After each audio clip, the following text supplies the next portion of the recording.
Hello बच्चों, let us read this question. This question says, rank the following groups of compounds in order of decreasing solubility in H2O. So इस question में हमारे पास जो compounds given है उन्हें हमें arrange करना है in decreasing solubility in water के order में. So इस question को solve करने के लिए जो key concept required है हमारे पास वो है यहाँ पे concept of solubility of compounds in water. सो यहाँ पे हम जानते हैं कि जो वाटर है वो हमारे पास एक पोलर सॉल्वेंट होता है क्योंकि यहाँ पे इसके लिए डाइपोल मोमेंट की वैल्यू नॉट इक्वल टू 0 होती है. अब यहाँ पे जो कंपाउंड्स यहाँ पे ज़्यादा पोलर होंगे यानी कि बेसिकली उनकी पोलैरिटी जितनी ज़्यादा होगी वो उतनी ज़्यादा यहाँ पे सॉल्युबल हो जाएंगे वाटर में. अब अगर हम देखें तो हमारे पास जो सॉल्युबिलिटी का ऑर्डर आएगा वो आएगा कुछ इस तरीके से. यहाँ पे सबसे ज़्यादा होगा इस कंपाउंड का जिसमें यहाँ पे 2 OH ग्रुप प्रेजेंट हैं. देन हमारे पास आ जाएगा यहाँ पे फर्स्ट वाला compound that is propanol CH3CH2 CH2OH.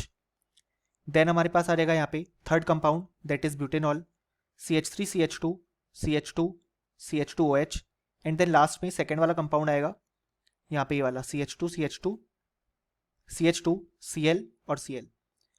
अब इसका रीजन हम सबसे पहले देखते हैं. तो यहाँ पे सबसे ज़्यादा पोलैरिटी प्रेजेंट है, 2 OH ग्रुप प्रेजेंट है और इन OH ग्रुप के कारण यहाँ पे हाइड्रोजन बॉन्डिंग भी होगी तो ये सबसे ज़्यादा वाटर में सॉल्युबल होंगे.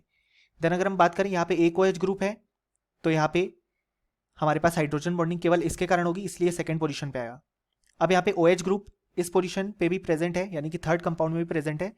सो अब हमने सेकंड और थर्ड में कंपेयर इस तरीके से किया कि सेकंड में और थर्ड में अगर हम हाइड्रोकार्बन पार्ट की बात करें तो सेकंड पोजीशन वाले कंपाउंड में हाइड्रोकार्बन पार्ट छोटा है और हम जानते हैं हाइड्रोकार्बन पार्ट हमारे पास नॉन पोलर होता है.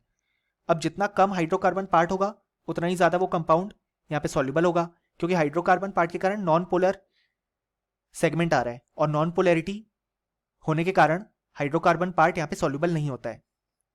इसी कारण से यहाँ पे हमारे पास ये स्ट्रक्चर थर्ड पोजीशन पे आया. अब यहाँ पे ये जो Cl वाला है वो लास्ट में इसलिए आया क्योंकि यहाँ पे Cl के कारण पोलैरिटी तो आएगी बट यहाँ पे Cl कम पोलर है और इसके कारण हाइड्रोजन बॉन्डिंग भी नहीं होगी. इसी कारण से यहाँ पे ये लास्ट पोजीशन में आया है. सो ये था हमारा complete solution. Hope you understood it well. Best of luck.